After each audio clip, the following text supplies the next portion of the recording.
Assalomu alaykum va rahmatullohi va barakatuh. Biz Zindarek. Shiljar Bereke bozor. Bu Berekening ikkinchi pavroti bo'ladi. Ikkinchi ko'chasidan kirgandalar. Bu yerda taxta bozor bo'lchi buni. Hozir guruch sotib o'tadi.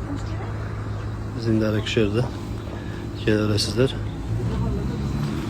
Lütrni may barcha yaxshi бағda bo'ladi. Çalsanızlar yetkili beramiz. Pankolar kilerlik. Soğustur. Yaktarga da tovarlar kelet. Buyursa inşallah. Belki полный посуда будет. Одноразовый салфетка, полфетка, barca kelet inşallah. Kelgili yaxshi бағда qilib beramiz.